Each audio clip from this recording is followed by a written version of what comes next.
Hi everyone, magandang umaga, magandang tanghali, magandang gabi kung saan man kayo nanonood ngayon or nakikinig. At welcome ulit dito sa aming podcast na Marititos. Quick trivia lang, no? Bakit nga ba Marititos ang yung pangalan nitong podcast? Well, technically, di ba nauso yung Marites, then kaming tatlo kasi nasa IT industry kami. Tapos mga lalaki din kami. So parang nataon lang na Marit IT Tos, di ba? Yun. Tapos doon lang nabuo yung parang pangalan. Um, Tapos recap lang nung nakaraan. Salamat sa mga nanood nung nakaraang episode namin. Sa mga hindi pa nakapanood, panoorin nyo. Ang dami kami naging usapan about, journey namin sa Australia and, yung mga reasons namin kung bakit kami nandito. For today, ang magiging topic naman natin is more around mga pera. Well, Mhm. anything about pera, no? Expenses, means of income, konting pasagi na rin sa taxation, yung paano makatipid, probably investment na din, ganyan, no? So, kaya quick disclaimer lang din na, you know, ito mapapakinggan nyo at mapapanood nyo is, general advice in nature lang. So, always seek professional help, especially when it's about money. And kami naman, may due diligence din kami na hindi naman kami nagbebenta ng any product sa ngayon kasi wala pa kami endorser. Kaya you'll be safe kasi unbiased naman yung namin, yung magiging conversation flow namin. So I guess um, recap lang ulit. Ako si Michael, si MJ, um, and yun, IT professional din dito sa Australia. Around 8-9 years na permanently dito. Then, over to you, Hermie. Sino ka nga ulit? Sino nga ba ako? Ako si Hermes Zuniga. Bali, again, wala na ako sa development part pero sa agile coaching ako sa IT side pa rin. Since 1999, nandito ako sa Sydney. Okay, Brian. Ikaw. Yup. So ako si Brian. So ako yung youngest of the bunch. So kalilipat ko lang din dito. I've only been here almost 1 year pa lang. Pagka na-upload to. So probably 1 year na. Pero ayun, again, I'm a senior consultant in an IT or telecommunication company dito sa Sydney. And yeah, that's pretty much it. Sige. Alright. So, ngayon, usapan natin, no? Usapang pera. And ang maganda kasi dito din sa maging topic natin is diverse yung natin, no? Personal circumstance, no? Ako, may family ako dito. So, may wife, tsaka may dalawa akong anak. And yan, si Hermie, with his parent. And then, Brian with Tapos, couple. may tatlo May tatlong, pets. tatlong pet. Fur babies. So, ayan, kaya medyo diverse yung magiging natin dito, no, discussion natin. So, I guess, simulan muna natin sa'yo, Bri. Like, ano yung mga major gastusin mo? Like, yung parang, without putting the actual numbers, no? Parang ano yung breakdown nung gastusin mo on a daily basis, monthly basis, no? Parang ganun. Well, actually, nung lumipat kami dito, sobrang tipid namin. By the way, dalawa lang kami ng partner ko. So, yun. Mainly, ang gastos lang talaga namin yung, yung apartment and yung food namin. And may mga konti kaming, parang mga gastos pag nag-enjoy kami, leisure, basically. Pero, ayun, again, nothing specific pero sobrang tipid namin kasi nung nagsimula kami lumipat dito. Then eventually parang in-age lang namin kung ano talaga yung kaya namin and kung ano yung gusto namin na ititipid. Then eventually, mas nagdagdag kami ng para sa leisure, nag-ipon kami for travel namin and etc. But yeah, mainly yun lang yung mga ginagastasan namin. Okay. Sige. In terms of percentage, kahit rough estimate lang. Percentage? Right?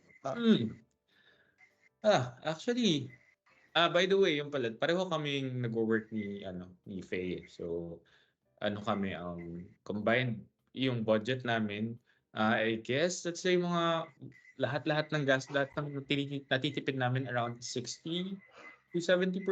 And then yung gastos namin around, I guess, 40% maximum na. Pero again, nagva-vary yun. Depende sa kung kakailanganin gumastos at kung hindi, ganyan yun. So, yeah, around that percentage. Sige, gusto mo sundan, Hermie? Oh, okay. Okay lang. Bali sa akin, groceries. Yan. Kasi lahat naman tayo nag-grocery. So, weekly, kami nag-grocery sa bahay. Kasama na yung pagkain namin ng mother ko. Tapos, syempre, yung mga fur babies. Dati, kasama ko yung kapatid ko, pero nag-move na siya sa Queensland. Kaya, more or less, ako yung nagsusupport ng gastos dito sa bahay. So, aside from the groceries, nagbabayad ako ng mortgage sa bahay. Ano pa ba? May salary sacrifice din ako ng kotse. So, which means every fortnight or every 2 weeks, kinakaltasan ako ng pre-tax, post-tax. On a weekly basis, syempre, ano din ako, gastos ko sa transport. Kasi 3 times a week, pumapasok na rin ako sa opisina. Kaya, yun. So, aside from, syempre, pag pumapasok ko sa opisina, hindi mo rin maiwasan minsan na ang kape, ang mahiwagang kape. Ang kape na Sydney ginto, no? Masarap na kape pero ginto, yung nasabi nila. Minsan, nagde-take away ng pagkain pero kadalasan naman nagbabako. Tapos, entertainment, minsan meron din naka-allocate na budget. Siyempre may naka-allocate din na savings na around 10 to 20% ng on a fortnightly basis. So ano pa bang siyempre yung normal na utilities din, kuryente, tubig, nag-allocate din kami ng budget sa obviously sa emergency purposes. So whether may medical emergency or anumang emergency, may allocated budget. Bukod pa doon sa savings yun. Ikaw naman, MJ. Okay, sige. Ako, siguro sa ating tatlo, ako yung may pinakamalaking expenses. Pero una sa lahat, mortgage. Kasi nga may bahay kami. Actually, mortgage itself, probably 35 to 40% na nung combined salary namin eh. So, yun na talaga yung kakain ng karamihan, no? But then kasi at the same time, yung mortgage itself is, compared to rent, it's a property na we own. So, and especially nandito kasi kami sa early part pa lang ng loan. So, kaka 1 year pa lang. So, kaya medyo mabigat pa talaga, no? Yung mismong gastusin pagdating sa mortgage. Kasi, later on, pwede natin i-discuss about yung sa pag-appraise ng value, mga ganyan-ganyan. Pero yun nga, mortgage talaga yung pinakamabigat sa ngayon. Then, sumunod doon is, yung mismong groceries na namin, no? When we say groceries, yung weekly na kinakain, then may portion na din doon yung, like yung gatas and nappies, which is medyo nagle-less na these days dahil nga lumalaki na yung baby. But then, malaking factor in yan, by the way, sa mga nakikinig na yung pag nagkaanak ka, is malaking gastusin talaga, especially upfront. Yung buong medical bills around that. Then yun nga yung mga bibili ka ng crib, bibili ka ng ganito, bibili ka ng trolley. Trolley pala, pram pala. Pram. Ayan, so, yan. Maraming gastusin around that. But then, ngayon, part na lang talaga siya ng weekly groceries namin. Then, yun nga, kaya maganda din na-expose na yung bata sa mga regular na pagkain. Pero kasi since may yung eldest ko naman is nag-i-school na siya, so kailangan niya din siyang pabaunan, no? So unlike back then kung nasa childcare, usually kasama na yung pagkain doon. Ngayon, ikaw na yung magluluto, ikaw pa yung magbabaon para doon sa kanya, no? And then as part of that is kasi nga yung youngest naman is sinimula na namin siya mag-childcare 2 times a week, no? So average cost ng childcare dito sa Australia is around 120 to 140 a day. Right. So kaya 'di ba yung iba minsan i-weigh in mo kung yung kinikita mo versus dun sa yung pagcha-childcare is kailangan yung i-consider. Um, Mm. then pagdating naman sa mismong yung eldest ko na nag-i-school na ngayon year 1 siya, meron siyang tuition fee, pero kung iko-compare mo yung tuition fee versus dun sa childcare, mas maliit yung tuition fee kaysa dun sa 120, 140 a day, no? So I think, if I'm correct, around mga 500 or less, a month lang yung yung parang gastos sa tuition fee kung private school, which is yun yung case sa anak ko. So may factor in din kung public, obviously, mas mura siya, and to the point na libre most of it, that may factor in din na syempre yung mga uniforms, mga bagong gamit sa school and all, no. Then yung sa utilities naman, ang napansin ko is ang pinakamalaki namin is yung mismong petrol. Kasi parang frequent Mm. part kasi sa'min yung pagda-drive. So, parang kailangan niyo na mag-account ng kami gumagastos kami ng around $70 to $80 a week, sa petrol itself. Then kung pupunta pa kayo ng city, then may toll din 'yan, 'di ba? So kailangan niyo ring i-consider 'yan. Ngayon parang magkano na ba, Bri, mga $12 one way o mga gano'n, Oh, 'di ba? nakadepende rin kasi yan sa panggagalingan mo. Pero ako mga around that, mga $11 to $12 ngayon Oh, nakikita ko sa Waze na mm, estimated na gastos sa toll pa ayun. lang. Then yung Tas parking, ang mahal-mahal, ano? exactly. Yung parking din mahal-mahal pa, 'di ba? 'Yan. Tas ang major ding parang gastos namin is yung insurance. And kaya ito yung may part dito na yung insurance kasi is obviously it's something na you want to have but hopefully you won't need. 'Di ba? So kasi for example sa'min ngayon may 4 kaming insurance. So una is meron kaming house insurance na itong bahay na 'to, kung Mm. sakaling gumiba o ano man mangyari, manakawan kami or something, may both yung sa mismong structural damage tsaka yung content insurance in-insure namin, no? Mm. Um, then yung dalawang sasakyan namin, may insurance din yun. So dito pala sa Australia, regardless kung luma or bago yung sasakyan mo, nire-require na magkaroon ng insurance, no? So Insurance. wag niyo Mm. isipin na ano lang na basta may sasakyan kayo okey na. So kailangan niyo i-factor in din talaga insurance dun sa sasakyan. Then yung last na insurance namin is yung health insurance, which is in this case naka-bupa kami. Mm. So I mean, parang depende kasi sa situation niya tsaka circumstance. Parang mas recommended din talaga magkaroon ng health insurance, otherwise yung sa Medicare levy, 'di ba, Hermie? Parang Aside from that, pag napunta ka talaga sa yung circumstances na accident ka or in case na kailangan mong isugod sa ospital, ang ambulance, like for example, tatawag ka lang ng ambulance, charge ka ng 400.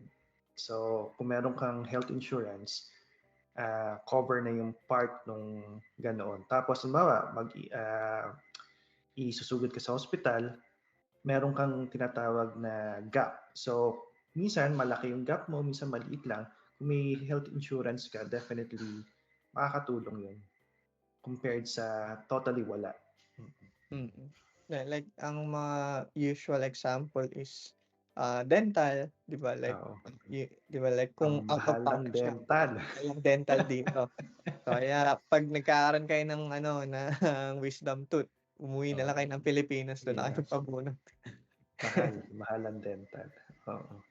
Tas ano pa, meron pa ako dito, so yung, kasi ako bumili ako ng CPAP machine ko. Mm. So parang ina-account ko din yon na instead na isang bagsakan, so inano ko siya, Ah, hinuhulugan ko, Kung and mag-alala, meron din ako niyan. meron din. Bale, doon sa mga nakikinig nga pala, ang CPAP machine po ay isang device na kapag naghihilik ka, nakakatulong sa yung makatulog ka ng nami-minimize yung paghihilik. Oo. Mm. Yes, Yun po yung yes. CPAP machine. Tsaka Kailangan ko na ba niyan soon? may score sila about dun sa apnea score, ganyan. Oo. Pero maliban dun sa hilik, ang important talaga dun is yung quality ng sleep, eh. So, Mm. kasi tuloy-tuloy yung tulog ko kapag naka-CPAP. Yan, nilagay ko rin dito, meron kasing mga extracurriculars din yung mga anak ko. In particular, lumalangoy ang mga yan every week. So, kailangan din i-consider yon yung extracurriculars na, which is yung nga, tuition fee nung swimming. And then, ako, meron akong tuition every quarter, but then subsidized ng Medicare yung or na ano, 4 na sessions. Ah. And then, dati, humble kami mag-donate. Ngayon, hindi na masyado. Tignan natin next year na. Then yung mga maliliit naman na bills ngayon is yung phone, internet, parang around 100 Oh. find nun overall. So, yan. Talagang nakalista lahat, ano? Oo, nakalista yan. Oo. Mm. Kailangan para at least madaling ma-budget din. Makes sense. Tapos, meron din sa part ng listahan nito, no? I guess meron din obviously yung savings, which is pwede natin i-drill down later on, no? So, kung para saan yung mga savings na ganyan. But I guess, no, ano pa yung iba niyang pinagkakagastosan na probably hindi ko na mention dito or, I don't know, like, Well, ako, meron akong isang malaking gastos na hindi ko na-mention, yung sasakyan nga pala. Yan. Something na gusto ko pero in-realize ko eventually na parang hindi ko pa talaga kailangan. Lalo na ako nagtatrabaho lang ako from home. Mas magagamit siguro siya ni Faye, pero I mean, hindi pa siya marunong magmaneho. So, kailangan pong mag-aral. Pero eventually siguro. Pero yun, isang malaking gastos din pala yun. Kasi kinuha ko talaga yung sasakyan na gusto ko talaga, na pangarap ko na ever since. So, yun, that's why isang malaking gastos sa monthly na yung budget namin. Kakain ka lang sa labas. Di ba yung pagkain lang sa labas, isa pang expenses yun. Na akalain natin minsan, okay lang naman paminsan-minsan, pero siguro kung araw-arawin mo mamumulubi ka. Yung nung wala pa kaming mortgage, siguro dun napupunta karamihan nung gastos namin. Like yung parang yung indulgence ng takeaway or yung delivery, ganyan. But then nung nagkaroon nga ng mortgage talaga, nag-shift yung priority. Tsaka napansin ko din kasi pagdating sa takeaway or yung sa mga kain sa labas, dumating na ako sa point na hindi convenience yung hanap ko. More on yung satisfaction. Parang yun nga, tumaas na yung expectation mo din. Or parang may reason ka na talaga ba't ka pupunta doon. For example, gusto mo kumain ng sushi kasi napakahirap gumawa ng sushi. Diba? Gusto mo kumain ng isang something na mahirap gawin sa bahay. You know? So, yeah, parang more on doon na ako nag-i-incline rather than bibili ng McDo or bibili ng KFC, mga usual.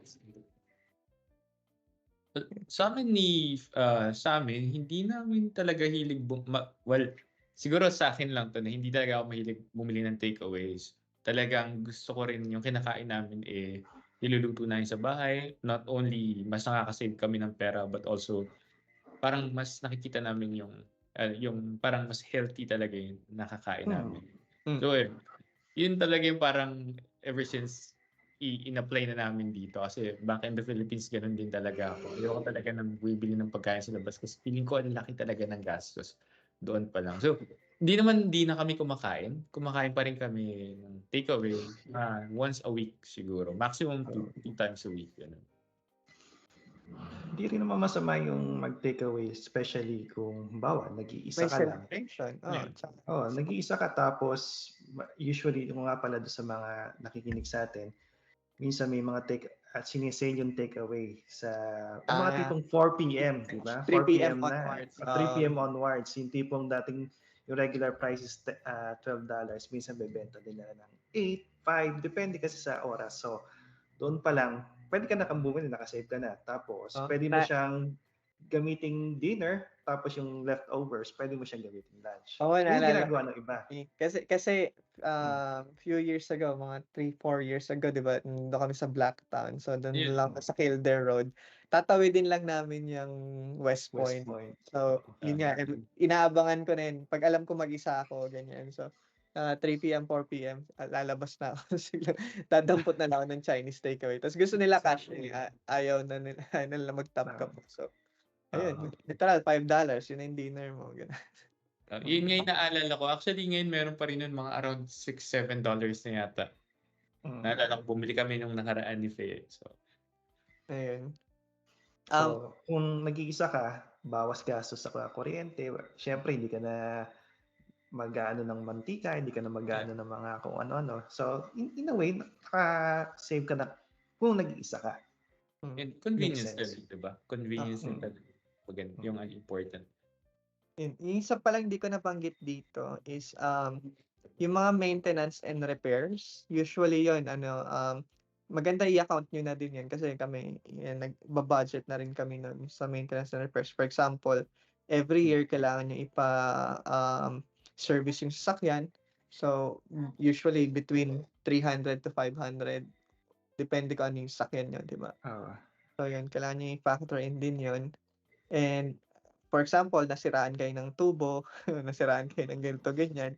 Yun yung mga usual medyo mabigat na hit din yun. Lalo kung di nyo na forecast. Diba? Kaya importante nga meron talaga kayong savings and emergency.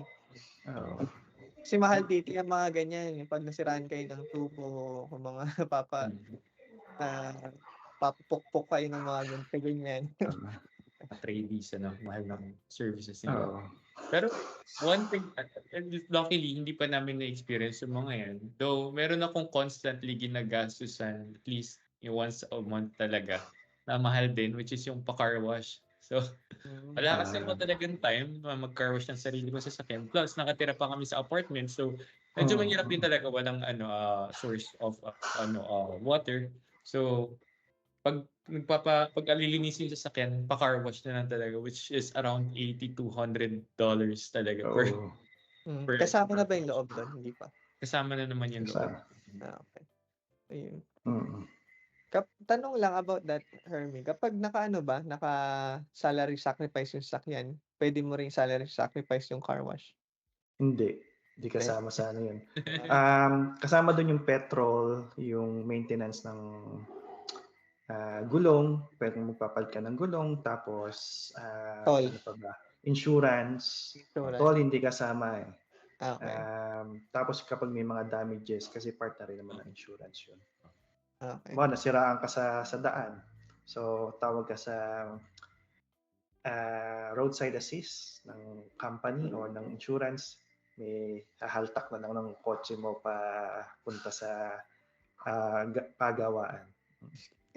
So, may isa pa palang gastusin dito na hindi natin na-account kasi hindi applicable sa circumstance natin. Pero probably applicable sa karamihan ng mga Pilipino, which is remittance. So, ano yung point of view nyo sa remittance? I mean, for example lang, hypothetical situation, kung full OFW kayo, tapos biglang may nandun yung pamilya or may kamag-anak. So, anong point of view niya doon? Ikaw pala, actually, Brian, di ba? Kasi yung parents mo nasa ano pa. So, ako, actually, maswerte kami ni Faye kasi yung ninong niya, actually, merong HSBC account, which makes it easier for us to transfer money. So, parang nakikipadaan na lang kami ng pera sa kanya, then siya na magpapasa sa account ng namin, family namin. So, hindi naman, actually wala rin siyang sina-charge, pero may minimum lang na amount na ipapasa. So, pag umabot na sa ganun yung amount, saka lang kami magpapasa. Pero, it's been a while na rin since huli kami nagpapasa.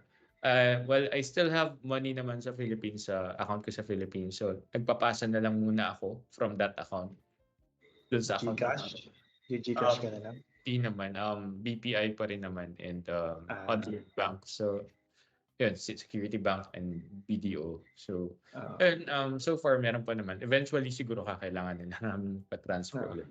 Kasi I still have a lot of subscriptions and spending sa Philippines din talaga. So, kailangan ko pa rin talaga magkaroon ng pera sa bank account ko sa Philippines. So, minimake sure ko na may laman palagi. Actually, magandang point din. Kasi kami, minimake sure din namin na nababayaran namin yung mga SSRs, ganyan. Even though nandito na kami. So, kaya importante nga din talaga meron ka pa rin pera sa Pinas. Kasi hindi mo rin masabi like, once in a while kailangan niya magpadala or for any specific reason, di ba? Mm. Ayun. Pero Yeah. Naranasan ko rin naman yan nung mga early days ko dito na nagpapadala sa Pilipinas for yun nga, nag-aaral dati kapatid ko, so nag-support din ako sa kanya. Tapos, nung lately, hindi naman nag-ano, except similar to to both of you, meron din akong cash sa Pilipinas or account sa Pilipinas sa BPI in case of any emergency purposes na kailangan. So BPI, alam niyo na kung marinig niyo to. Kayo pwedeng mag-endorse. Hindi. Well, number one, kasi ang BPI at least, I don't know sa other banks. BPI. Yung website nila, pati app nila, medyo okay naman. Minsan mapalpak, pero okay lang naman. Tolerable. Tolerable compared sa iba na hindi ko naranasang gamitin.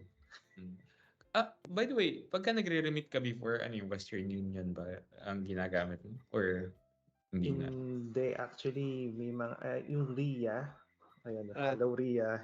Hello RIA. Yung mga, so may mga, lalo na sa mga Filipino Pinoy stores, Pinoy stores, Asian stores, okay. may mga nakalagay doon na RIA na connected sila or meron silang counterpart sa Pilipinas. So, papadala ka dito within 1 or 2 hours, nandoon na sa Pilipinas. So, nagkapag-birth. Oo. Okay din naman. So, may mga fees pero hindi rin naman ganun kataas. Depende kung nasaan ka. Halimbawa, nasa Metro Manila ka, ang fee mo $8 yata. Tapos kapag outside Metro Manila, $12.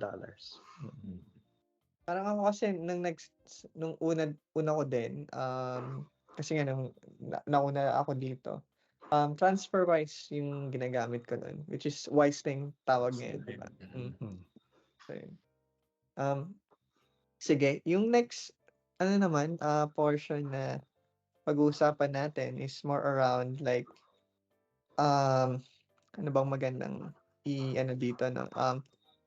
Basically, ano ba yung tips, no? Parang major tip lang para mabawasan yung gastos, no? Kasi parang hindi siya technically parang what to do or what not to do. More on like kasi hindi naman natin maiwasan. Well, hindi naman sa hindi maiwasan, pero parang part din kasi ng pagiging tao is yung pagiging consumerism, di ba? One way or the other, gusto nating bumili ng bagong iPhone or mga ganito. So, ano yung parang magbibigay ng tips para hindi kayo mapunta sa far end ng spectrum, no? Which is like, basically, wala nang talagang pera at nangungutang. Well, I guess for me, it's more of how you budget your money. In general, it's more of talagang make sure mo lang na lahat ng mga kailangan mong gastusan, lahat yung mga needs mo, na-account. As in, talagang unahin mo lang muna sila. And then, at the same time, huwag mo i-deprive yung sarili mo na bumili ng mga gusto mo. Budgetin mo pa rin. Kasi yun yung medyo mas mahirap eh. Pag talagang totally wala kang binudget para sa mga wants mo, yun yung maabot sa point na sobrang dami mo namang, parang hindi mo na makontrol talaga na, okay, sige, all of a sudden gastos ka na sobrang dami para lang sa mga... Nanggigil ka. Parang the serve ba yun? The serve. So, meron naman akong story din na parang, well, first from someone that I know, hindi ko na papangalanan, na nandito rin sa Sydney, na parang sobrang na-enjoy niya yung pagbili sa online shopping. Na parang every week meron siyang binibiling bagong gamit. Then, parang to the point na nagulat na hindi niya na napapansin yung budget na or yung savings niya na nauubos na. So ayun, parang something na kailangan mo na talaga i-account. Make sure na gastusan mo pa rin yung sarili mo. Pero again, budgetin mo pa rin gastos na yun. I guess yun, parang very straightforward lang na advice. Pero something na na talagang nakakatulong. Kasi ako, for me, yun ang ginagawa ko. And ang laki pa rin talaga ng nasasave ko. Um, Talagang hinahayaan ko lang yung sarili ko na bumili ako ng mga paunti-unti ng mga gusto ko. Again, as long as within the budget. Pero yun, masaya na ako. Pero hindi ko talaga over the budget yung yung mga binibili ko. Hindi naman. Siguro ako muna yung follow-up na, no? Hermie, ikaw na yung last. Mm. So, ako, parang number one tip ko, well, hindi naman siya tip, no? Parang circumstance lang din is, it just so happened na my wife, Maria, is, talagang wise siya sa pera. So, I think it really comes in dun din sa dynamics ng family niyo or dun sa relationship, no? In my case, I'm very fortunate na yung wife ko is talagang mahigpit siya sa pera. In a good way, di ba? Like, I'm very reasonable. So, I think importante yun na merong financial controller within the family. And parang yun nga, yan, to the point nga na may Excel kami na tinitignan ko ngayon na obviously hindi ko share sa mga nanonood. So, ayun, parang merong someone na parang it's a joint understanding din, no? Na, okay, ito lang kaya natin or ito lang, parang may talagang measurement nung means, no? And at the same time, that means na kung meron na may measure nyo yung capability nyo sa, or yung income versus expense ratio nyo, mas nakapagplano kayo, di ba? Like, masasabi nyo, okay, may spillover tayo dito, pwede tayong bumili pang bagong damit ng mga bata, ganyan. Mga ganyan. So, like for example, nakabili ako ng bagong mouse kasi may spillover na na budget, di ba? So, yun. I think isang malaking factor yun. Like, especially kung wala ka na doon sa single mode, like yung nasa family ka na. How about you, Hermie? Sa akin naman, titignan ko kasi every 6 months, kinigauge ko, ano bang goal ko for 6 months, for this for half year. So, tanongin mo sa sarili mo, may gusto ka bang bilhin? Kung meron kang gustong bilhin, syempre, pag-ipunan mo yon. So, aside from that, similar to you guys, nagba-budget na, okay, Excel spreadsheet din ako, lahat ng gastos, in and out. Tapos at the same time, hindi siguro savings or pagtitipid, but more of kung anong meron ako, paano ko siya mapapalago pa. Kasi kailangan ko ring mag-isip ng, okay, yun nga, meron akong, let's say, X amount ng money sa bangko. Meron pa bang ibang way para kumita yung pera ko doon? Kasi sayang naman, di ba, na nandoon lang sa bangko, meron namang ibang pwede nating pagkakitaan. Legally, by the way. Legally. So, yun din. Tapos, in terms of, yun nga, nabanggit nyo rin naman yung sa pagkain. Hindi kami nag-grocery sa isang lugar lang. So, tumatalon-talon kami from one store to another just to find out, especially yung mother ko. Tumatalon siya from one store to another to find kung ano yung mura kasi nako-compare niya. Okay. So, at the same time, damit. Hindi kami bumibili kung ano yung ngayon, yung bago. Kung hindi, iintayin namin matapos yung season. Like for example, mag-winter na, hindi kami bibili during the winter period kasi mas mahal bilhin yung mga damit. During winter period, iintayin namin pa-summer kasi nagsisale na sila doon. So halos minsan 50% off. So yun, ano pa ba? Pagkain. Ngayon, dito sa bahay, fortunately, may malaki kaming garden. So, may mga lemon kami, kalamansi, spring onions, tomato. So, doon pa lang nakakabawas kami ng konti. So, yung ibang mga basic necessities or ano na lang, nakakabawas kami. Petrol, yan. Sa kotse, nag-salary sacrifice ako. Dito pa lang, again, ang salary sacrifice ay hindi para sa lahat. Please check your financial advisor, etc. Pre-tax and post-tax, nababawasan yung salary ko. Tapos, may allocated budget na doon for insurance, may gulong, tapos petrol. So, doon pa lang, medyo nakasave na ako ng pera. At the same time, what do you call this one? Pinapalibutan ko yung sarili ko ng mga taong like-minded ko na, merong merong Facebook group na kagaya nga, actually si Michael sinabi niya sa akin, may Facebook page dito na Markdown Australia Addicts. By the way, yung addicts na yun na gusto lang nilang mag-focus dun sa pagbabawas ng gastos. So doon pa lang makikita mo na may mga tips and tricks na binibigay yung mga Australian. Meron din akong nag-subscribe din ako dun sa Bunch sa Woolworths. Kapalit ng mga free products, actually, magbibigay ka ng review. So doon pa lang may mga savings ka nang makukuha. At the same time also, in terms of kung talagang may wants ka, don't deprive yourself. Kasi yun nga, human psychology will kick in and saying, hirap-hirap ko, nagpagod ako nandito tapos wala naman pala akong mapapala. So, abroad ka pa, tapos biglang ganito.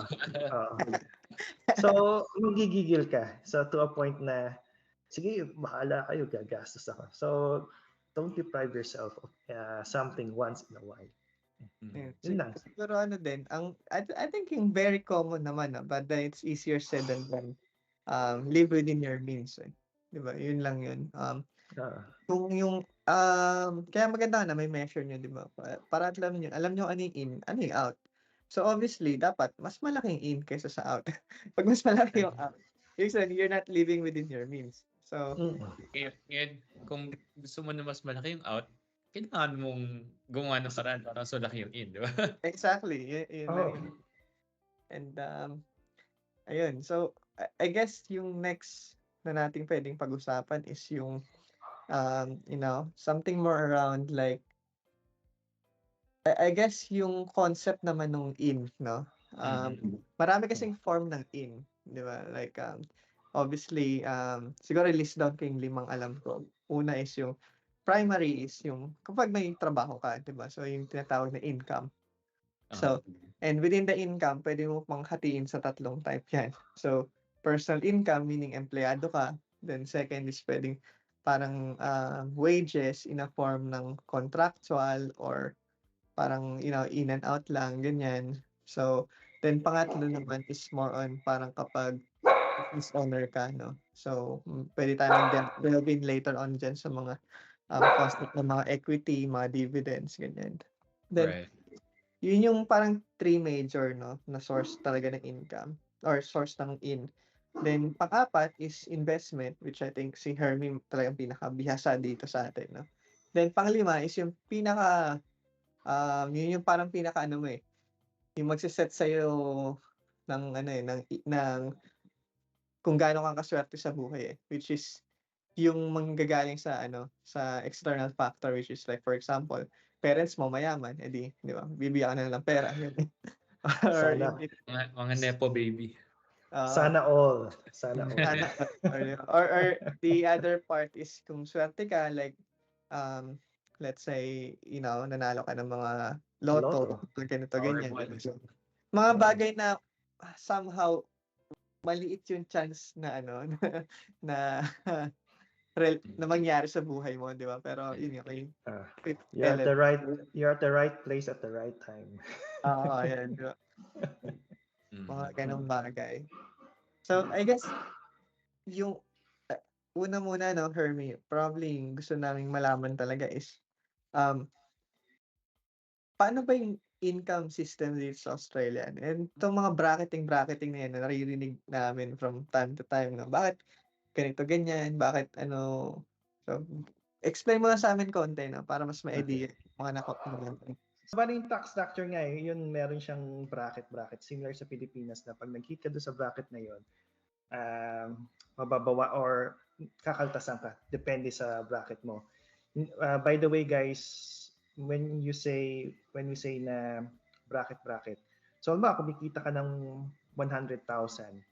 Yung first 18 noon, tax-free. Yung 18 to something na bracket, may iba siyang tax percentage, tapos yung susunod na bracket. So, progressive ang tawag doon in terms of taxation.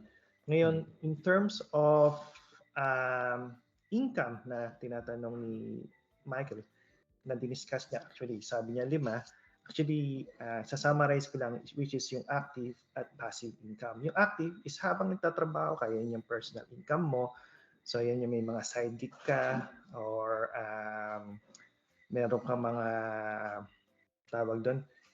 Habang nagtatrabaho ka, may kinikita ka. Tapos yung pangalawa is passive income. Ito yung mga income na kahit wala kang ginagawa, kumikita ka ng pera. So, it includes yung dividends, syempre yung mga equity ng bahay mo, tumaas yung value noon. Tapos, stocks, bonds, etc. etc. So, yun yung passive income. Now, normally, as we grow old, ang supposed to be target natin is ma-lessen yung active income natin at ang ating passive income ay mag-kick in or lumaki yung percentage niya compared sa active income para makapag-retire ka na. Kasi dito sa Australia nga pala guys, 65 years old, pwede ka na mag-retire. Although, pwede ka pa naman magtrabaho kung talagang gusto mo. Kasi wala namang discrimination or supposed to be walang discrimination in terms of age. Ngayon, ano pa bang masasabi ko tungkol dito sa income na to? Pwede kang magtrabaho ng kahit ilan dito sa Australia as long as kaya mong gawin or kaya mong capacity mo. Except dun sa mga certain visa holders. So, pasensya, nga pala, nakalimutan ko yan. As long as resident ka, permanent resident ka at citizen ka, yun. Merong caveat nga pala doon na kung gusto mong mag-side gig, okay lang. Yung iba ganun ang ginagawa na nagtatrabaho as IT consultant sa umaga, tapos minsan naman Uber driver sa gabi just to supplement their income as well. Tapos may iba naman na driving instructor sa weekend. Or aside from that, during weekends, kasi iba naman libre naman. So iba tumutulong sa mga kaibigan nila sa side gig, photographer or hobby. O iba naman nagbebenta ng halaman. Ganun, yung mga side income nila. So from that perspective, maraming ways. And ito nga pala, minention ko rin yung taxation kasi lahat halos ng transaction, legal transaction, financial transaction dito sa Australia ay nata-track down. Yes. So, using yung TFN or tax file number, which is similar sa atin sa Pilipinas, which is tax identification number. So, lahat din ng bank account mo, lahat ng investment mo, hinahanapan ka ng either tax file number or kapag company ka, hinahanapan ka ng ABN, which is the Australian Business Number. Tama, Mike? Yes. Or ACN. Depende. Or ACN. Or ACN. So, from that perspective, even though, let's say, 3 trabaho mo, or 2 or 1, automatic na kasi dito yung pagda-download ng data kapag magpa-file ka ng income tax mo from the 1st of July until October something. So, lahat yun iipunin ng ATO or Australian Tax Office para malaman kung magkano yung ibabayad mo or magkano yung ibabalik sa'yo na tax for the financial year or the previous financial year. So, ganun. Dito lahat natatrack na lahat ng pumasok sa mga bank accounts nyo, kahit mga non-bank accounts, no, like mga not GCash, yung mga PayPal, yung mga Afterpay, lahat yan connected na yan kasi parang part yun ng regulation dito so hindi ka makapag-establish ng transaction dito kung hindi ka compliant doon. So, ayun nga, kaya tuwing tax season, mas okay na i-declare nyo na kung may de-declare kayo kasi Oo. alam na nila yun. Hindi na kailangang ano. Oo. Pwede mo namang hindi actually declare yung tax file number mo. Kapalit noon, syempre, tatax ka nila sa pinakamataas na tax bracket, which is I think 37% yata ang pinakamataas or 45. So doon pa lang, mas mabuti nang ibigay mo na yung tax file number mo. Kasi alam din naman nila eh. Oo. Kahit bumili ka lang ng balot dun sa 7-Eleven, alam na nila yun eh. Although wala naman palang balot sa 7-Eleven dito. Tatanungin ko pa nga lang sana kung saan ba meron. Eh, gawa yan ng mga magagaling na IT professionals na nagpupunta dito. Yung mga sistema na ganyan. Ayun. Siguro pwede ka rin ma-share dito sa concept na income is kasi parang na-try ko na yung 4 na stream. So obviously back then, kapag employed ka, ang advantage nun is yung job security, di ba? Na like, yung part ka ng buong system na parang hindi mo na kailangan isipin yung payroll, yung mga invoices, ganyan. So parang mag-expect ka na lang every month or every 2 months. Fortnight. Every 2 weeks. Every 2 weeks. May darating na lang sa bank account mo. So, parang yung buong HR component is settled in for you. And even din sa pag-file ng tax nga na nabanggit ni Hermes, parang meron ng concept ng paycheck, which is parang sinubmit na yun ng employer nyo. Di ba? So, I think yun nga, pinaka less hassle siya to begin with. But then, ang second part naman nun is contracting, no? Which is na-try ko na din. Kapag may dalawa kasing form or maraming form ng contracting, so pwede kasing mag-direct contracting ka lang using pwede ka mag-set up ng natawag na sole trader na ABN. So kapag ganun kang contracting, is hindi mo na talaga kailangan mag-create ng company para mag-contract, mag-establish ng contract. No? So, yun yung kinaganda dito. Sakal ka na. Tama, sinakal ko ng So, ayun. So, yung contracting na kapag as a sole trader, kumbaga parang isipin nyo yung mga, let's say, mga tradies or yung mga accountants or let's say kahit na naman, no? Kung gusto nyo mag-start kagad ng business nyo. Parang hindi pa siya talaga business itself. Parang freelancing type pa lang. So, pwede yung ABN as a sole trader. No? So, hindi nyo talaga kailangan mag-create ng company to do that. Pero, yung taxation nyo is, pa din, counted pa din siya as parang personal income. No? So, tax pa rin kayo. Parang kung paano kayo back then, kung paano kayo employed.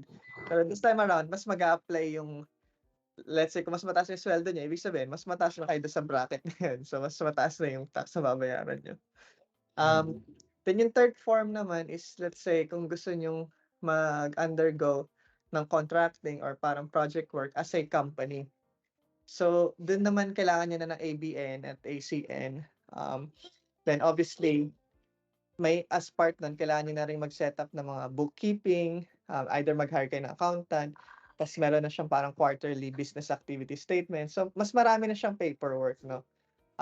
Pero, advantage kasi din nun is, obviously, you're trying to set up a business. Hindi na siya yung freelancing lang itself, no? Then, later on, pwede na kayo mag-employ, so, yun yung parang papunta ka na doon sa direction na yun.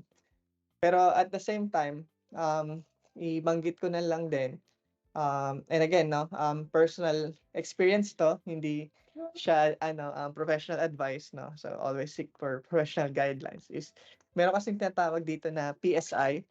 So PSI stands for I think Professional Service Index, no. So meaning kung yung company yung company is kumikita based dun sa oras pa din ng isang empleyado, yung taxation rules niya is same bracketing nung as in para kang personal na kumikita.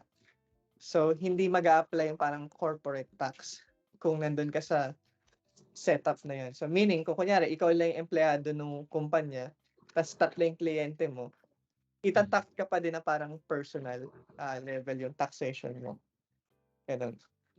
So yun lang, then obviously yung next level na parang, i-aim mo dun later on is hindi na ikaw talaga yung ano, nagwo-work, na hindi na yung oras mo yung binebenta mo. More on ano na 'no, iba na yung talagang parang, nag nag-e-execute ng delivery. Then at that point in time, parang puwede ka ng kumita sa means of, company earnings, ta's puwede ka ng kumuha dun, bi as dividends, and parang puwede mo ng bayaran sarili mo as director, 'no. So yun lang yun, medyo mas complex na talaga siya, pero I guess don't go there kung hindi ka ready dun sa buong paperwork process 'no. Mm. Uh-huh. Makes sense. Ayun, sige. I think yung next part na puwede nating explore ano, Hermie, Bri, is investment 'no. I guess simulan niyo muna ano yung mga puwede niyong masabi around that. Ah, Yung sige, Brian, mauna ka. Sige, ako yung kasi yung pinaka may konting sasabihin dito.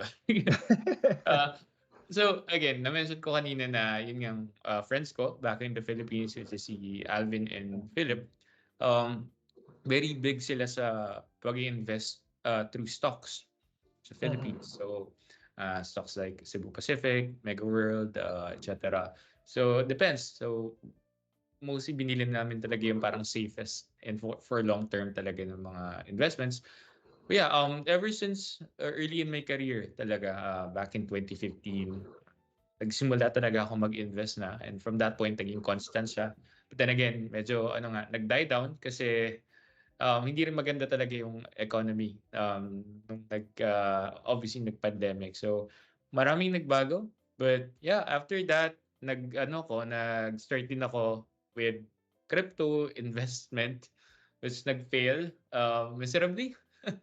Medyo malaki yung wala sa akin doon, na ako ng hype, and medyo late na ako sa party. So ayun, nung nagkaroon ng mga crypto games where you can earn coins, medyo late na ako, and to the point na nung nag-earn na ako, doon na bumagsak yung yung yung value ng mga coins na yun. But yeah, I guess yun lang talaga eh. Wala pa akong ibang pinag-i-investan apart from that. I wanted to try real estate back in the Philippines, pero medyo hindi kasi ako magaling, or wala kasi akong ganong guidance back then. So hindi ko talaga nasimulan. I guess maybe here, maybe in the future. Pero yung ngayon, yun lang talaga. It's crypto and stocks. Okay, so okay na naman. I mean, we have to start somewhere. Yeah. Siguro yung pinakasimpleng sapilitang investment, sabi nga nila, is yung superannuation dito sa Australia. Na probably narinig mo, and Brian, I think yung company na nag-hire din sa'yo, binibigyan ka din ng superannuation. So, by the way guys, yung superannuation, kasi sa mga nakikinig sa atin, ang superannuation ay similar sa SSS natin, or kapag nasa government ka naman sa Pilipinas is GSIS. So, yung company na pinagtatrabahuhan mo, required sila na, I think ngayon 10.5 if I'm not mistaken, or 11% ng kita mo ini-invest nila, or inaano nila sa isang superannuation company para invest on your behalf. So, doon pa lang kumikita ka na. Pero ang concept noon is similar to SSS and GSIS, hindi mo sila pwedeng galawin until for a certain period. So, I think mga 65 or something like that. Depending kasi masyadong ang ng superannuation dito. Pwede kang sa superannuation. So, superannuation company ang mag-invest on your behalf, or pwede kang mag-invest or magtayo ng self-managed super na, again, another piece of paperwork, masyado siyang mabusisi. Pero kung Mm. matututunan mo yung self-managed super, nandoon yung enjoyment na makokontrol mo yung investment mo. So at the same time, makakapamili ka whether stocks, properties, or Right. other investment na pwede mong gawin. Mm. Yung, Although yung ibang mga super fund na din, nagsusupport na rin sila ng parang dynamic allocation. So parang ibig sabihin, pwedeng ka na rin magsabi, okay, 10% nung fund mo mapupunta dito or i-allocate dyan. Ah. So parang may ibang ganon. Tapos iba naman kasi talaga, totally managed na siya, no? May iba-iba eh. Kaya nga dito maganda kasi iba-iba yung pakulo ng mga super fund dito, no? So kaya yung company namin may sarili silang super. And meron din ako mga naririnig na parang Australian super. yan.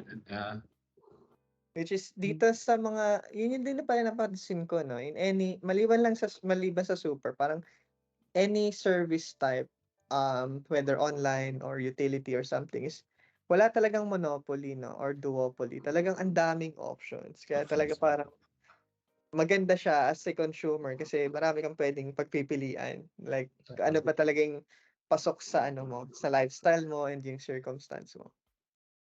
ang ano lang doon, pitfalls lang doon is definitely kailangan mong pag-aralan, Exactly. busisiin yung company. Otherwise, may mga companies na hindi mo masabi kung anong purpose or hindi talaga magandang strategy nila. Kaya nasa ikaw bilang investor or gustong kumita or mag-save is pag-aralan mo mabuti yung mga ganong companies. Kung ba, kumikita sila ngayon, it doesn't necessarily mean tomorrow or another year from now or 5 years from now, ganun pa rin ang ano nila. So, in your case, Brian, na I know yung company mo may sarili silang super, doesn't mean na talikad on. You can find another superannuation company para ilipat yung ano mo. Kung nagpa-perform silang, kung sa tingin mo nagpa-perform silang better than your superannuation company. Makes sense. Right. So, well, nabanggit niyo naman na yun nga, although magandang concept na super, hindi niyo rin kasi talaga siya magagamit until yun nga mag-65 ka. Oo. Yun nga. Although may special circumstances wherein like kunyari bumalik ka ng Pilipinas tapos kinancel mo na yung pagiging Australian mo or nag-iba ka ng citizenship, blah blah blah. Pwede mong makuha yung portion ng super na yun. But then, hindi pa rin siya talaga totally ma-realize until ma-reach mo yung certain age. Na yun. May question ako. What if hindi ako umabot ng 65? Good question. So yan, kaya may factor in din talaga sa choice na super na pipiliin mo, no? Yung iba, merong concept na, nakalimutan ko yung exact term, but then, pwede ka kasi mag-declare ng mga beneficiaries mo. So, Mag-nominate ka. magna-nominate ka ng beneficiaries na in case, yun nga, something happens, hindi ka umabot ng 65, yung mga beneficiaries mo yung magre-receive. So, in my case, yung dalawang anak ko at yung wife ko, sila yung beneficiaries. So, knock on wood. Pero yun nga, sila yung immediately magre-receive nun. By the way, do sa super nga pala, may depending again sa super nyo, may mga insurance na nakalagay doon. So, minsan may kasama ng income protection, which is kung ano man ang mangyari sa'yo, 75, babayaran ng superannuation company 75% ng current income mo on a certain period, depende na lang sa ano mo, terms. Tapos meron din life, alam ko may life benefit, tapos trauma and etc. So, check nyo na lang kung ano yung suited for you in terms of insurance at superannuation. Yes. Yun din pala, about dun sa investment din is, maliban sa, actual, instrument, kung tawagin, financial instrument, I think isang maganda investment din dito, and the way na na-structure siya sa Australia is yung, pwede ka mag-invest sa sarili mo. That could be in a form of education or yung Yeah. courses or 'di ba yung mga let's say punta ka ng conferences, yung mga tickets, mga books, mga ganyan, no? So, maganda kasing system dito niyan na parang ini-incentivize ka na yung portion ng gastos mo dun is pwede mo ma-claim sa tax. So, it's something I Deduction. really appreciate dito sa system dito, ano. Like, for me, I really like buying yung mga technical books, mga ganito, ganyan. So, during tax season, pwede mo siyang ma-claim as deductible. Yan. Yung mga yun. Same goes with kung later on, mag-attend kayo ng mga conferences na aligned dun sa work nyo, no? So, yun Mm. pala yung big caveat na, no? Dapat aligned dun sa ano nyo, sa Current ginagawa work nyo. mo, no? Mm. Mm. So, hindi porket um, sinabi namin na ganito. So, for example, nasa IT ka, tapos mag-take ka ng cooking class sa weekend, tapos hindi nyo pwedeng i-take yung yon na i-claim yung ano yon yung cooking Tax class nyo deduction. as tax deduction. Malay mo naman, di ba? Yung pastry chef. Unless yun nga, kasi dito, unless ide-declare mo talaga na nag-shift ka na ng career, 'di ba? So sa mga paperworks mo, whether sa bank, sa mga loans, kasi ano yun chine-check din nila yun kung ano yung primary work mo. So eto nga, nito lang nagre-refinance kami. So tinanong sa amin yun kung nag-change ba yung circumstance namin or nagpalit ba kami ng industry, ganito, ganyan.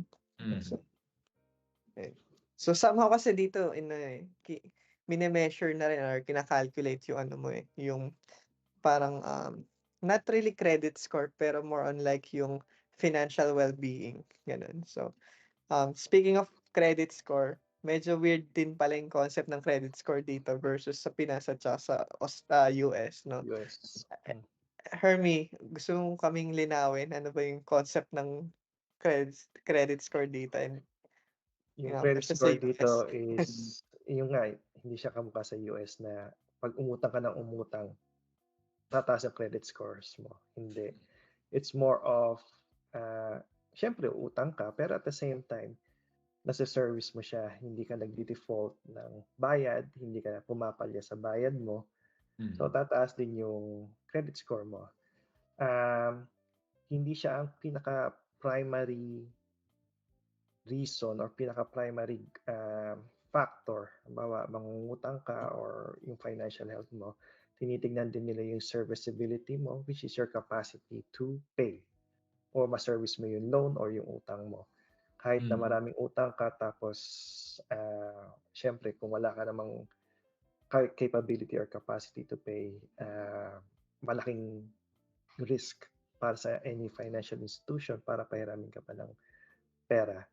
So, yun lang masasabi ko doon sa credit risk. Marami nga palang may mga credit risk, credit bureau, tinatawag nila, na nagre-report ng credit scores mo. So, sila yung parang gatekeeper ng mga financial, hindi mo sabihin financial transaction, but more of a financial overall na scores mo. So I think dalawa or tatlong major credit bureau meron dito sa Ayun nga. Australia. Kaya nga nung etong nag-refinance kami, although kasi nung time na nag nag-apply kami ng loan dito sa bahay, isa pa lang yung sasakyan namin.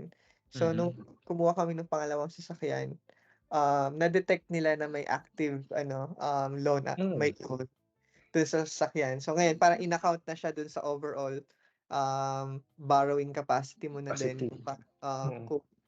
Okay, kasi dito din pala yun medyo sobrang negative concept ng credit card dito. Kasi for example, may credit card ka, tapos may yung credit limit mo is 10,000 or 20,000, 30,000. On file, ika-classify na nila na meron ka ng 30,000 na utang kahit na hindi mo pa nagagamit lahat yun. So, ibig sabihin, maapektuhan na yung borrowing capacity mo na you cannot borrow more than that kasi parang in-assume nila na na may hit mo na yung limit na yun. So kung mas mataas na limit, parang mas mas masakit ba yun, kumbaga? Kasi ganun agad yung nasa credit, Mas konti ang ipapautang sa'yo. Mas yun konti na. na yung papautang sa'yo.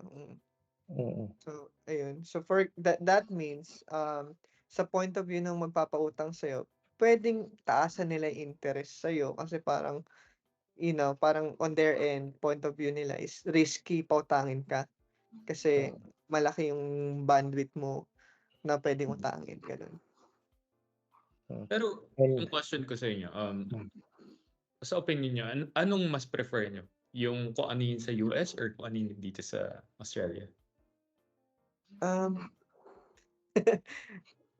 Siguro sa parang ako akin, ako muna, Hermie. Siguro ako neither. So parang regardless kasi kung trap kasi yung credit system whether Australia or US Kasi parang binibigyan ka na niya ng false hope na accessible cash sa'yo kahit na hindi kahit na wala naman talaga yon na hindi mo pa talaga pera yon, di ba? So on that note, parang negative na siya on both ends yung concept ng credit. Kasi nga, di ba tulad na banggit natin kanina na living within your means. So, yung credit, parang nag-open na siya na parang may imaginary in ka. So, pwede mong taasan yung expense mo or yung out mo, di ba? Pero in reality, yung imaginary in na yun is part din siya ng expense. So, Totoo yun. kaya on that regards, I don't see na maganda yung dalawa. However, pagdating sa point of view ng loan ng mortgage, parang mas may make sense sa akin yung sa Australia na yun nga yung concept ng borrowing capacity mo na kailangan i-consider yung capability mo talaga magbayad, which is yung serviceability nga na nabanggit ni Hermie. So ibig sabihin kung kunyari 55 years old ka na tapos magta 30-year loan ka. So sa point of view ng bangko, in 30 years mababayaran mo pa ba to? So 85 years old ka na, di ba? So versus kung 25 ka tapos nagkaroon ka ng 30-year loan. So parang yung point of view na ganun, mas nagme-make sense sa akin rather than dun sa credit score lang on its own. Right. Sa akin naman, tanong mo yung credit score, di ba? Kung anong preferred ko. Nababasa ko lang kasi yung sa US kaya dito ko lang maano dito yung experience ko na yun nga na mas okay sa akin yung dito compared sa nababasa ko sa US. By the way, hindi lang naman yung credit score ang primary factor kung paano kanila papautangin. Titingnan din nila yung income mo, titingnan nila yung other mortgages mo or other yung babayarin mo. So, more or less alam nila kung halimbawa gumagamit ka palagi ng card or na-detect na nila kung ano yung spending habits mo. Alam nila na, itong taong to nagbabayad sa Disney Plus na ng subscription, Amazon Prime or Netflix. Ganun pa lang, na-detect na nila yon or itong taong to mahilig uminom ng kape every every 3 Spending days. habits, di ba? Spending habits. So, doon pa lang, marami na kasing factor natutunan ko yan doon sa bangko pinagtatrabahuan ko na the riskier you are, either, sabi nga ni Mike, papautangin ka nila with a higher interest or hindi ka nila, i-reject nila. Ngayon, kung makulit ka, halimbawa, gusto mo talagang mangutang, di ba, na-reject ka. Sinundan mo pa ulit ng after 2 weeks ng uutang ka ulit sa ibang financial institution, na-reject ka na naman. Kung na-reject ka ulit sa third time, nababawasan yung credit score mo at the same time, doon sa mga system ng bangko, na-detect na, pangatlong beses na nag-apply nito ng tao nito ng loan or utang. And therefore, parang yatang may problema or very risky. So, wag na natin ituloy. The more you apply in a short period of time, the higher chances na marireject ka at bababa pa yung credit score mo. Right. I feel like mas ano siya, 'di ba? Parang kung isipin mo, mas okay din for you talaga. Parang mas yung kung ano yung meron sa Australia because parang iniisip talaga nila yung well-being mo na para din naman sa'yo 'to, Oh, parang aside gano'n. from that, tinitignan din nila yung capability mo kasi Yeah. pinoprotektahan din naman nila yung mga financial institution. Like, pag nag-excessive sila ng pagpapautang kagaya nung 2008 nagkaroon ng subprime mortgage, di ba, na problem sa US, wherein masyadong nagpautang yung mga ibang financial institution, nagkaroon ng problema. So, dito, by imposing that kind of, sabihin na nating restriction or regulation, pinoprotektahan nila yung consumer at the same time pinoprotektahan nila yung financial institution. Mm. Siguro applicable din, by the way, 'to sa mga nakikinig, for business loans. So, hindi lang siya for home loans, 'no, for business loans din, and for may mga ibang type ng loans, Hermy, na na-gets ko. So, business loan, loan, personal loan, personal loan din, for Personal any loan. reason, 'di ba? So yun, Pwede kang mangutang ng, halimbawa, gusto mo mag-invest, may tinatawag silang marginal loan. Halimbawa, mag-invest ka sa shares. Pwede kang umutang para mag-invest sa stock market. Obviously, yung mga loans na ganito, meron siyang pros and cons. Kaya basahin yung mabuti bago kayo maging involved sa mga ganitong loan. Okay.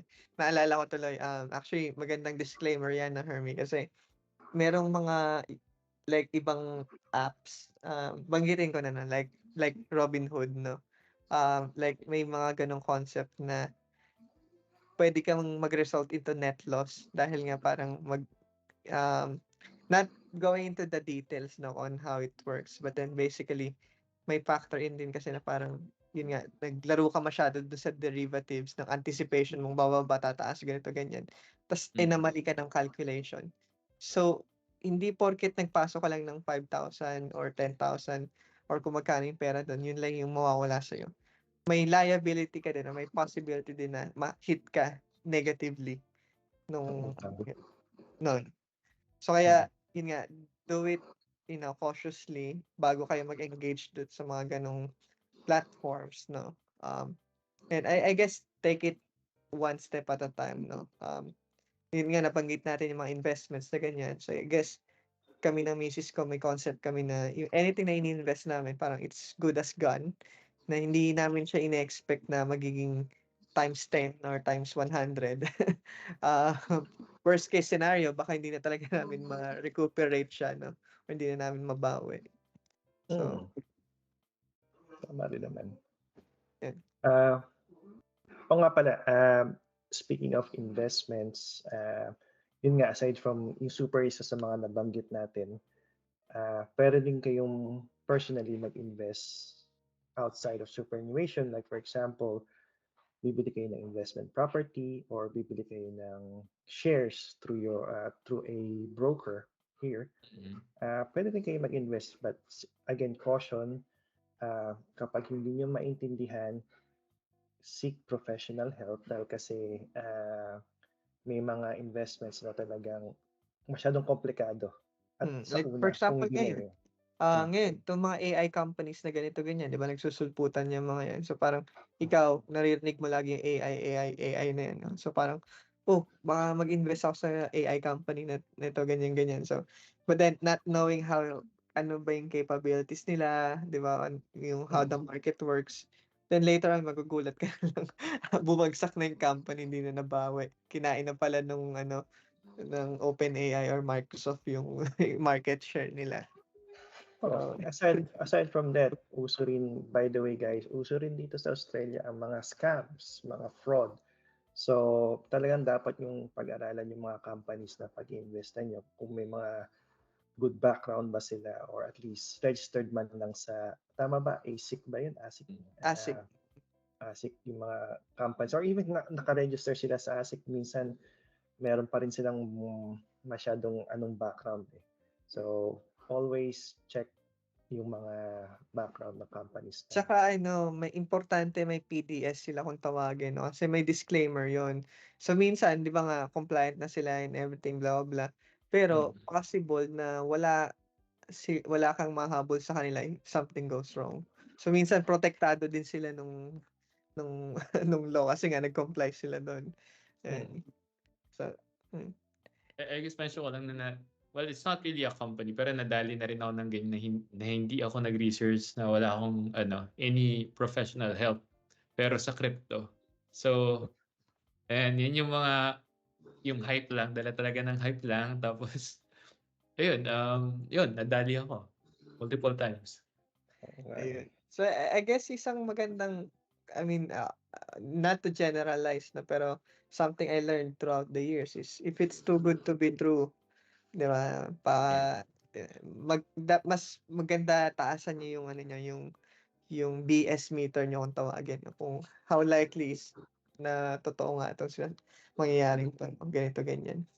And I guess, ako kasi parang especially ngayon, mas naniniwala talaga ako sa concept ng hard work or kung hindi man talaga hard work or yung hustle or kung ano mang tawag diyan, is more on dun sa concept na, delayed gratification talaga. So, it's not something na overnight may bahay ka na, or the next week meron ka ng ganito, o 'di ba, in 2 months milyonaryo ka na, ganyan. So, yung time itself is hindi lang naman talaga siya whether it's 2 years, 2 months, 20 years, but then more on yun dun sa direction mo na pupuntahan, 'di ba? So, I think yun lang yung masasabi ko on this topic. Hindi ako naniniwala na instant lang na darating sa'yo kaagad. Yes. So, somehow may factor in din talaga na ikaw sa sarili mo dapat tina-try mo i-control or tina-try mong mag-steer in dun sa direction na yun. Uh, Alright.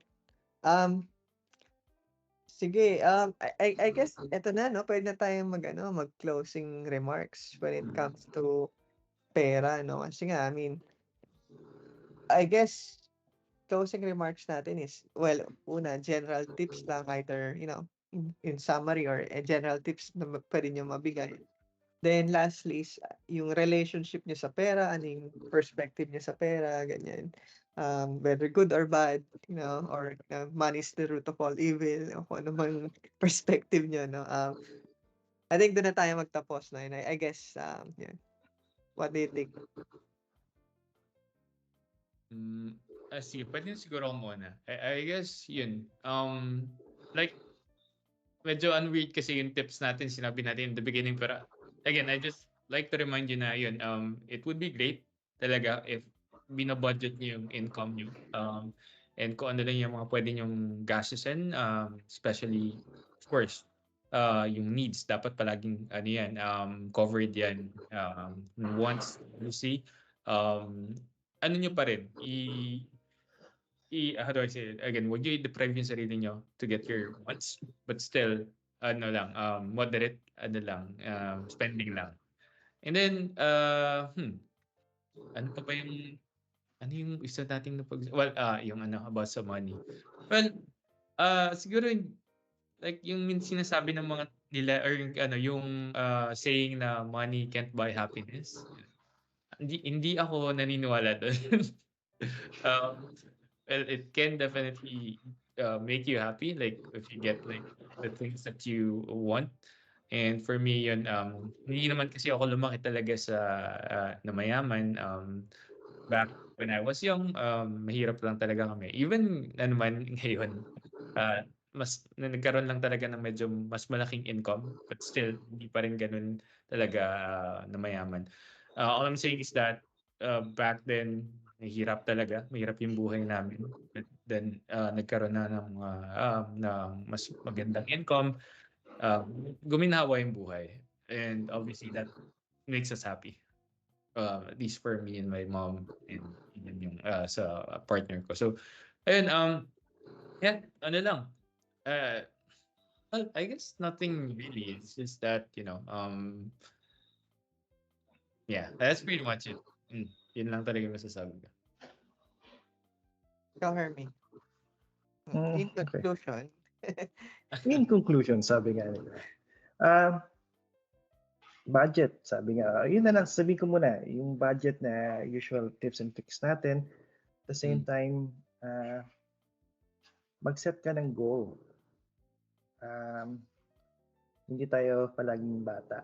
That's the thing. Then, to a point that maybe when you reach 50s, or even sa age ko ngayon, magsuslow down ka kasi kahit paano may mararamdaman ka ng medical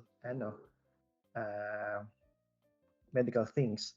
So, mag-set ka ng goal. Kung ano bang goal mo, let's say, kung 20s ka, anong goal mo? 30s ka, anong goal mo? 40s, 50s, 60s. You cannot always work forever. Kahit gusto mo mag-work forever, your body will fall, and therefore magplan ka talaga. Do your research.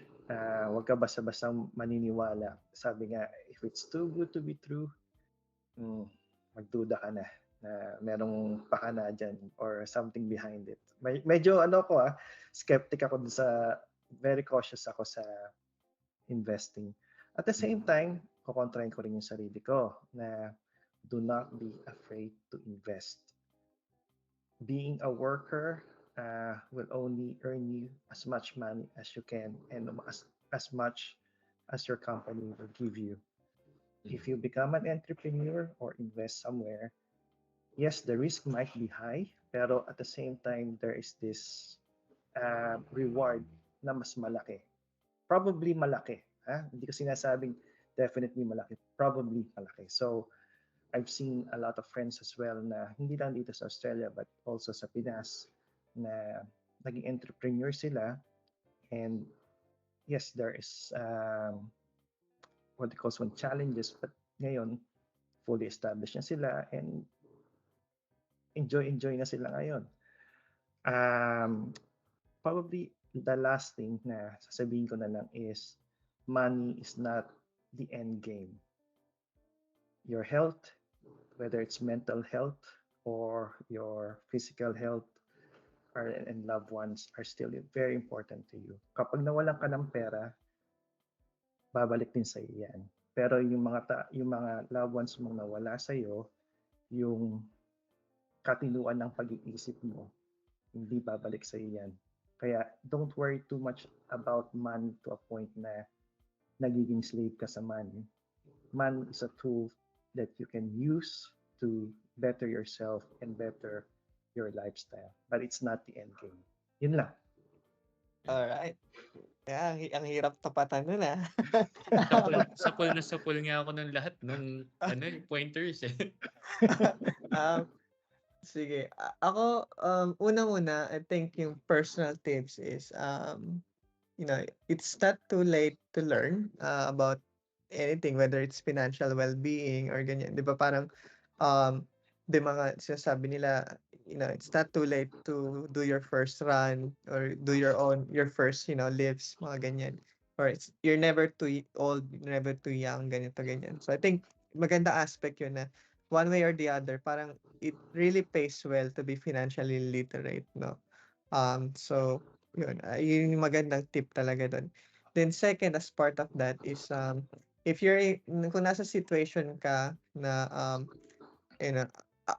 ako, swerte ako dahil nasa situation ako na my wife and I were aligned with the goals na yun nga, magkabahay, makapag-provide kami sa family, and magkaroon ng magandang buhay. So, that means yung lifestyle namin is ina-adjust namin towards dun sa goal na yun. So, that means kaming mga parents, kami na asawa ko, hindi kami maluho sa mga damit namin, mga ganyan. So, kasi nga yung yung priorities na set dun sa kung ano yung gusto namin, no? Which is in this case yung mortgage, which is important para sa bahay para sa magkaroon ng magandang buhay yung mga anak namin, yung education and everything, ganyan, no? So aligned siya doon sa sinabi ni Hermie kanina na doon sa goals, no? And then yung pagdating sa how to earn more, I think there comes a time na you become your own limit na yun nga, kapag naging okay na yung papel mo and everything, di ba? So parang darating sa point na gusto mo ba mag-work ng 10 trabaho, 3 trabaho, 5 trabaho, di ba? So ikaw na yung magsiset nun eh. But then, it comes with a cost, no? Whether cost ng oras mo, ng pagod mo, physically, mentally, or strain sa relationship nyo.